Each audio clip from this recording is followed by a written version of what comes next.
Hola, soy Fanny, nos conocemos de antes.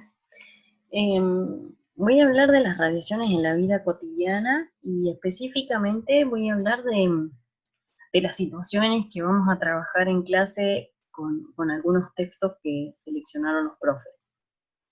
Una de las actividades que le habíamos pedido era de dónde le sonaba la palabra radiaciones. A algunos les suena de la radiografía, otros les suena de haber visto la serie Chernobyl. Em, y son, sí, de ahí suenan, se han hecho famosas.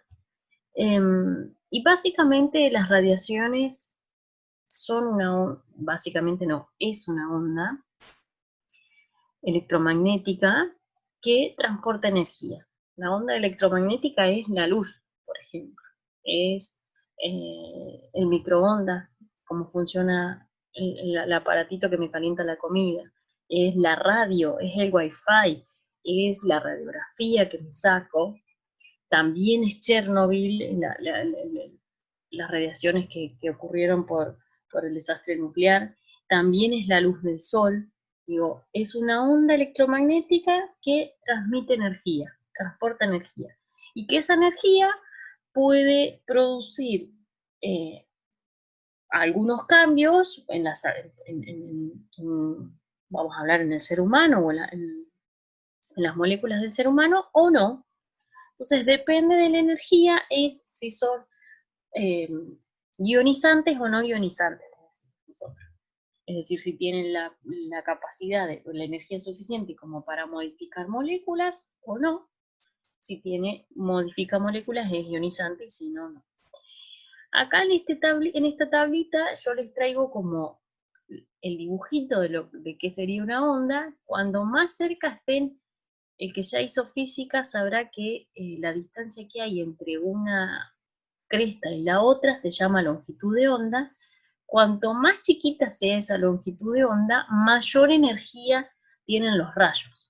Entonces, fíjense que tengo rayos que son muy grandes, por ejemplo, que la distancia entre una cresta y la otra es del tamaño de los edificios, otra que es del tamaño de los humanos y otra que es del tamaño del núcleo atómico, ¿sí? La distancia que hay acá. Entonces, hay una gran variedad. Por ejemplo, el microondas es la longitud de onda en la que funciona el aparatito que me calienta la comida, la onda de radio, es decir, la manera en la que escucho radio, el wifi, es el GPS, es de este rango. Estas son radiaciones que no son ionizantes, entonces no hacen mal al cuerpo, no producen modificaciones.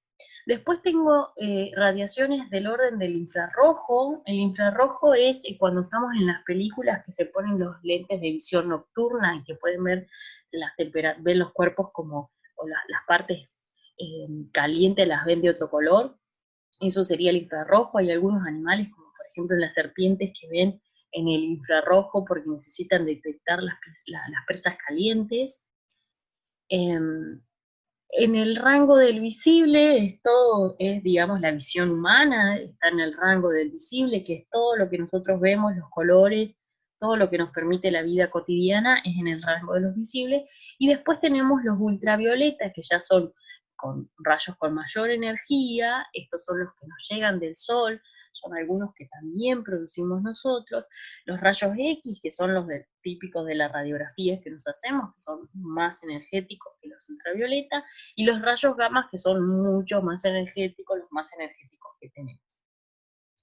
Esto sería, digamos, como los rangos. A partir de acá, del ultravioleta hacia el gamma, tenemos la energía o los rayos, las radiaciones ionizantes que decimos nosotros, que son esas que tienen la capacidad de poder romper algún enlace y empezar a producir esos iones, que de ahí viene la palabra.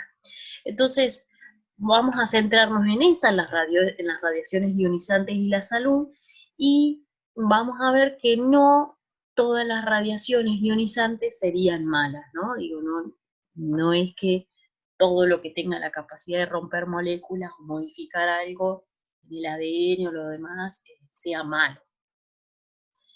Y vamos a hablar solamente nos vamos a centrar en los casos que vamos a trabajar en la materia.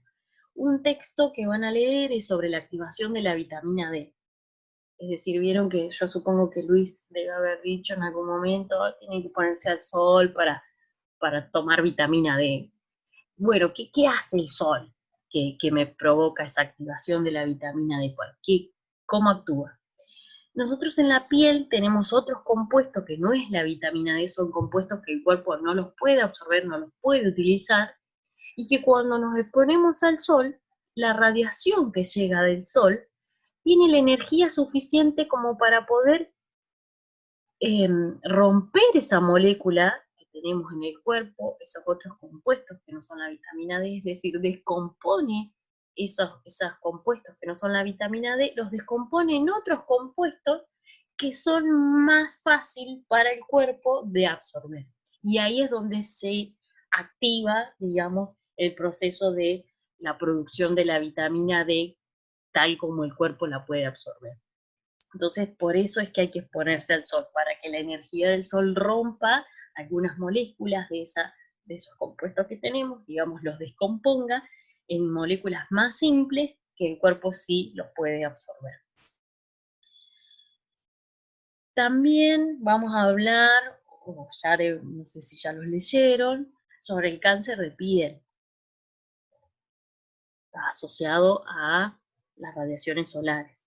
Otra vez, esas radiaciones solares lo que hacen es, tienen tanta energía que pueden romper moléculas, pueden romper algunas moléculas, y que si justo da la casualidad de que puede romper alguna molécula del ADN de las células, después va a poder, o provoca que las próximas células se reproduzcan defectuosamente, y ahí es donde al reproducirse defectuosamente estaríamos con alguna posibilidad de provocar algún cáncer de piel. Acá me falta un acento, estoy viendo, en cáncer. Entonces, de esa manera es que el sol puede provocar un cáncer de piel. Y por eso acá nos lleva a otro trabajo práctico que tuvieron que contestar, que era esto, si se protegían del sol, cómo lo hacían, y básicamente diferenciamos en tres tipos: los filtros solares o el protector solar, que comúnmente lo llamamos, el bloqueador solar y el autobronceante. Antes de empezar a distinguir algunos de estos, lo que hay que tener en claro es que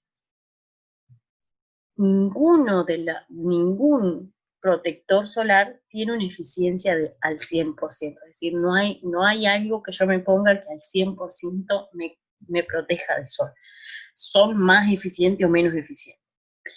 El filtro solar, que por ahí es el que tenemos casi todos, ¿qué indica que yo tenga un factor de protección solar 15 o 20? Quiere decir que si tengo un factor de protección solar 15, a mi piel llega un rayo de cada 15 que llegan a la piel. O sea, un rayo puede atravesar ese filtro solar de cada 15 que me llegan a la piel.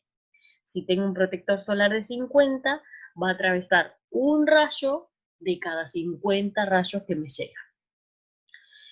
Y eso es importante porque la bibliografía dice que a partir de estar 10 minutos expuesto al sol, ahí es donde el sol empieza a quemar, en donde empieza a hacer este efecto. Entonces, si yo me pongo un protector solar factor 15, quiere decir que puedo aumentar esos 10 minutos, puedo aumentarlo 15 veces, es decir, puedo aumentar mi exposición al sol 15 veces, es decir, estirar 15 veces esa exposición al sol. O sea, estaría 150 minutos, por ejemplo, podría estar al sol con el factor de protección 15. Si tengo un factor de protección solar 50, quiere decir que puedo estirar 50 veces mi exposición al sol antes de que empiece a quemar. Por eso es que hay que también, cada 2 horas, si me mojo, volver a renovarlo, ¿sí? Y tiene que ver con eso, con la cantidad de tiempo que puedo estar expuesto al sol sin quemarme, porque la propiedad que tiene es que deja pasar un rayo de cada tanto como tenga filtro solar. El bloqueador en realidad hace que se reflejen todos los rayos. En realidad, vuelvo de nuevo, ¿Todos, el 100%? No. La mayoría, sí. Y la autobronceante en realidad nada, me pigmenta la piel pero no me ofrece protección. Ahora han salido algunos autobronceantes que tienen un factor de protección solar bajito, entonces algunos tienen 15, 20 y es autobronceante además. Pero si no dice nada, no me protege.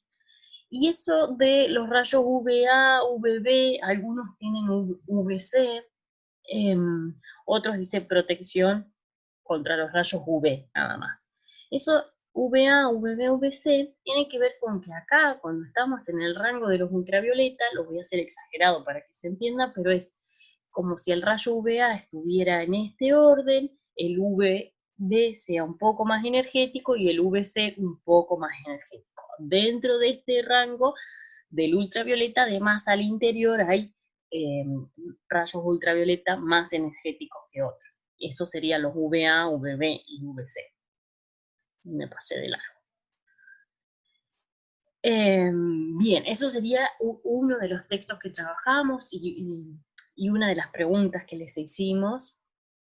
Este no lo trabajamos en ningún lado, pero a mí me parece que sería como la otra cara de la moneda, digo, así como las radiaciones pueden provocar cáncer, también lo pueden curar.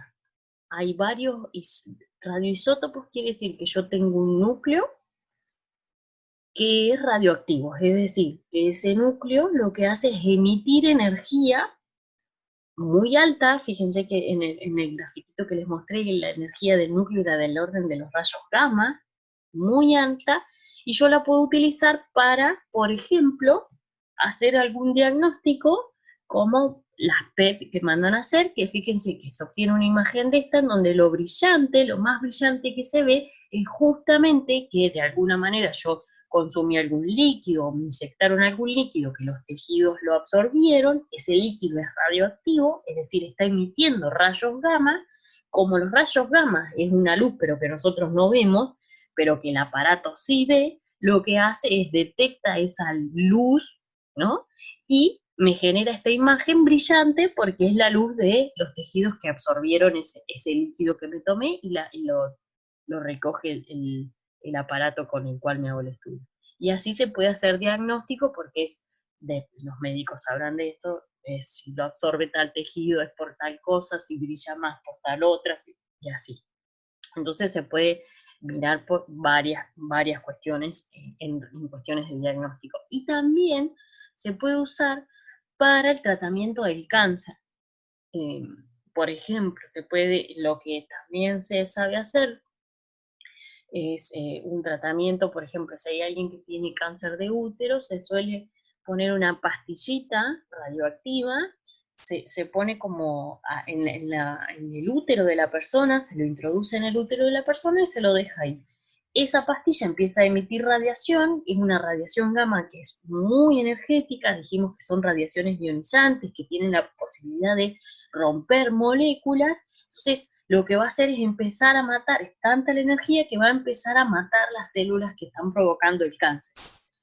Y también va a matar las sanas. Lo que hoy se está estudiando o lo que se está trabajando es en tratar de hacer lo más preciso posible el método por el cual se va a utilizar ese isótopo radioactivo para que ataque lo que más, bien localizado, lo que más pueda el tumor desde adentro a veces, entonces empieza a matar desde el núcleo del tumor hacia afuera y dañe lo menos posible a las células sanas. Y se usa en varios tratamientos de cáncer. Y el último texto que van a leer tiene que ver con la bilirrubina, que también lo preguntamos en el práctico 2. Eso que ustedes decían que los bebés se ponen amarillos y demás. Bueno, ¿por qué hay que ponerlo en una lámpara? Otra vez, ¿qué es lo que hace una lámpara que me saca la amarillez de la piel, digamos, ¿no? También la lámpara funciona en el azul, en el ultravioleta, es de ese estilo de las radiaciones, digamos, en el azul, en la onda azul, en la onda azul visible, es donde es más efectivo. Y otra vez, esas energía, ese rayo tiene la energía suficiente para poder moldear o romper las moléculas de bilirrubina que el bebé no puede estar eliminando. Entonces lo que hace es, la modifica, es decir, la descompone en moléculas más simples, y esas moléculas más simples son más fáciles de absorber o de eliminar por el cuerpo.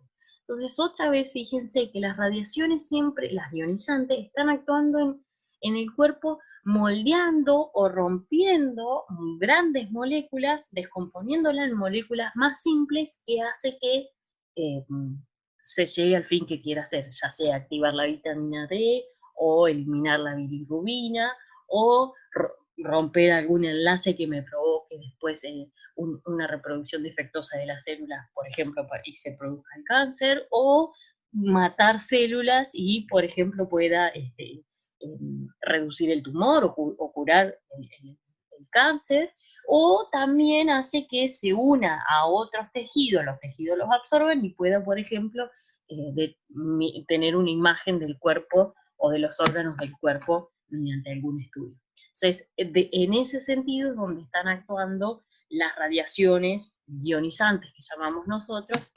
y teniendo efecto en la salud humana. Espero que se haya entendido, que no sea mucho y que me inviten a participar otra vez.